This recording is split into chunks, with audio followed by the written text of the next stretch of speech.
মহাদেবের বুকের উপরে দাঁড়িয়ে পড়লেন? হ্যাঁ রে, হ্যাঁ রে বললো। এইভাবেই আমার বড় মার ক্রোধ শান্ত করলেন বাবা ভোলানাথ। আর তাই এরপর থেকে এই মূর্তি তো আমাদের জগতে চিরবিরাজমান।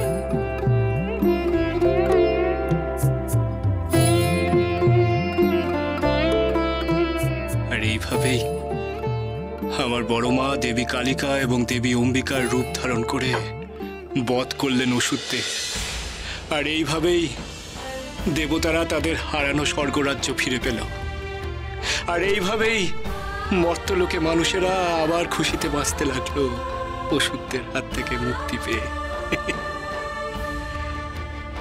আর এইভাবেই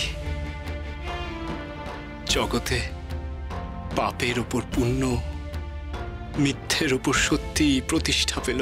আর এইভাবেই আমার বড় মা রক্ষা করল ত্রিজগৎকে। শোন রে বলল, চিরটা কাল মনে রাখিস রে, ভুলিস না কখনো। যিনি কালিকা তিনি অম্বিকা, তিনি পার্বতী, তিনি ভগবতী, তিনি আত্মা শক্তি দেবী মহামায়া, তিনি আমার বড় মা, তিনি মা তারা। তারা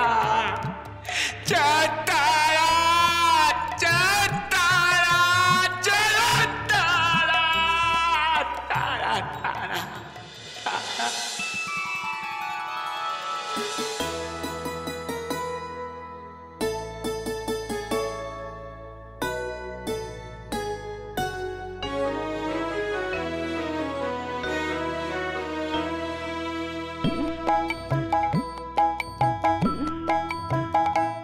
আমার মায়ের পায়ের জবা হয়ে ওঠ না ফুটে মন, আমার মায়ের পায়ের জবা হয়ে ওঠ না ফুটে মন। তার গন্ধ না থাক যা আছে সে নয় রে ভুয়া আবরণ, গন্ধ না থাক ও তার গন্ধ না থাক যা আছে সে নয় রে ভুয়া আবরণ।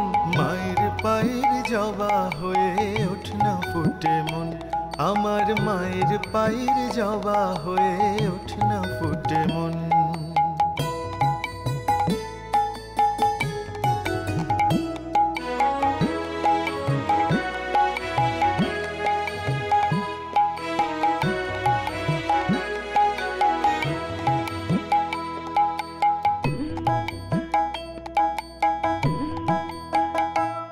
জানি জুই মালতী হায় কত গন্ধ যে ছড়ায়, তবু ঘরের ফেলে পরের কাছে নিজের বিলায়।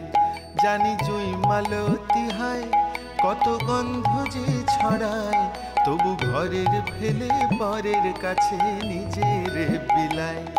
ওরে তোর মতো যে নেই কয়োদের মায়ে পয়ে আলাপন, তোর মতো ও মন তোর মতো যে নেই কয়োদের মায়ে পয়ে আলাপন।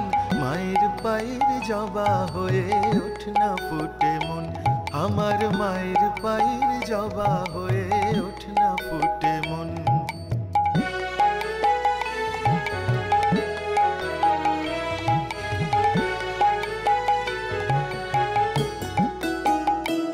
আমার তাই তো লাগে ভয়, প্রলোভনের ফাঁদে পড়ে হই বুঝিবা ক্ষয়। আমার তাই তো লাগে ভয়, প্রলোভনের ফাঁদে পড়ে হই বুঝিবা ক্ষয়। ওরে যেন ভুলিস না তোর দয়াময়ী মা, তার রক্ত মাখা কালো রূপে গোছায় কালিমা। ও মন তাই বলি আয় ওই রাঙা পায়ে করিয়া তো সমর্পণ।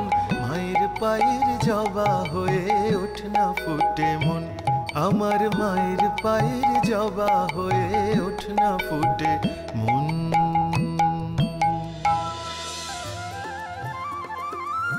বড় মা তারা তারা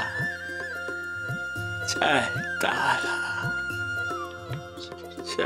তারা।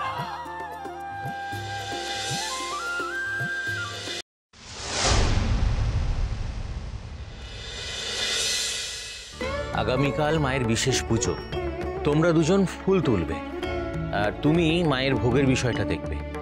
আর এই যে সুবল, তুমি কোথায় থাকো আজকাল? তোমার তো কোনো কাজে মনই নেই। বড় ঠাকুরও কিন্তু তোমার উপর খুব অসন্তুষ্ট হয়ে রয়েছেন। দেখো, এভাবে চলতে থাকলে কিন্তু তোমার বিরুদ্ধে রাজবাড়িতে অভিযোগ যাবে, তখন কিন্তু আমাদের কিছু করার থাকবে না। কেদার দাদা, মায়ের পুজো হয়ে গেছে, এবার প্রদীপগুলো নিভিয়ে মন্দিরে তালা দেওয়ার ব্যবস্থা করো। চলো চলো। দাঁড়াও নগেন, দাঁড়াও নগেন।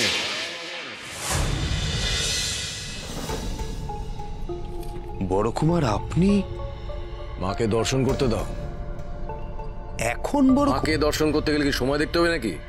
আগে না বড় কুমার, আসলে আপনি তো এই সময় কখনো মন্দিরে আসেন না। ওই ফেরছে আমাকে বিরক্ত করো না কেদার। মায়ের দর্শন হয়ে গেলে তোমাদের ডেকে নেবো, এখন যাও।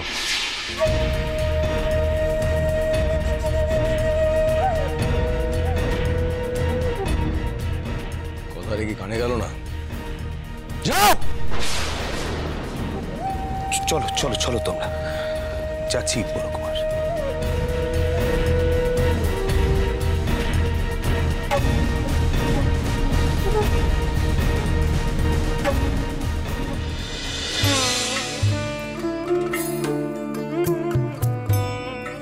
ও রানীমা, আমার কপালখানা কেমন খারাপ দেখো। তোমার এই অবস্থায় কোথায় আমার কিনা তোমার সেবা করা উচিত, আর তা না তুমি কিনা আমার সেবা করছো। তোর জন্য তো দুটো অন্যই জোগাড় করে দিচ্ছি, এটা কি সেবা বলে নাকি? হ্যাঁ, এটা তো সেবাই। আরে বাবা, দুজনে মিলে কে কার সেবা করবে এই নিয়ে তর্ক করো না তো। ও মামা ঠাকুর, হ্যাঁ, তুমি আমাকে রোজ গল্প শোনাবে। ও বাবা, রোজ গল্প শোনাতে হবে? হ্যাঁ, এখন তো তুমি মন্দিরে যাবে না, আর তোমার তো তোমার বড় মার জন্য কোনো কাজ করতে হবে না। তার বদলে না হয় তুমি আমাদেরকে গল্প শোনাবে, আমি তোমার কাছে রোজ আসবো গল্প শুনতে। আহারে, বাবার জন্য আর অন্য কোনো কাজ নেই তোকে গল্প শোনানো ছাড়া। আর আর বামা মন্দিরে যাবে না কেন? সে খুব তাড়াতাড়ি মন্দিরে যাবে।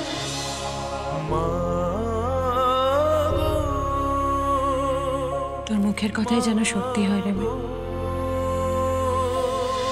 জয় তারা, জয় মা তারা, জয় মা তারা, জয় মা তারা। মা, তুমি তো এই তারাপীঠে অধীশ্বরী, সবাই তোমাকে মানে, আমিও তোমাকে মানি, কিন্তু আমার কাছে সব থেকে বেশি মূল্যবান হচ্ছে আমার মান, মর্যাদা, অহং। আমার মান মর্যাদা রক্ষা করার জন্য আমি ন্যায়নীতি বিসর্জন দিতে পারি, এমনকি তোমার প্রতি ভক্তিও, তাই আজ আমি তোমার কথা না ভেবে আমার অহংবোধকে রক্ষা করব। তুমি তো সবার মা, সৎ অসৎ সবার মা। তো মা হয়ে এই সন্তানের সব পাপ অন্যায় ক্ষমা করে দিও। সন্তান যত বড়ই পাপী হোক না কেন, যতই বড় পাপ করুক না কেন, মা তো তার আঁচল দিয়ে সন্তানের সব পাপ অন্যায় ঢেকে রাখে, তাই না মা? চলি মা।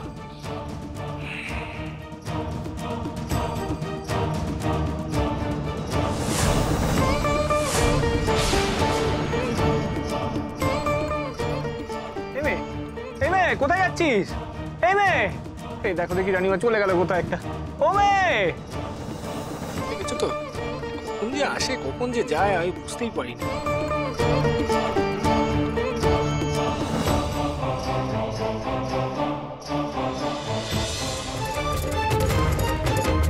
বাবা ঠাকুর, নগেন, কি হয়েছে? মন্দিরে ডাকাত পড়েছে। আমি ডাকাতদের বিরুদ্ধে রুখে দাঁড়াবো। তারাপীঠ মন্দিরের কোনো ক্ষতি আমি হতে দেব না বাবা।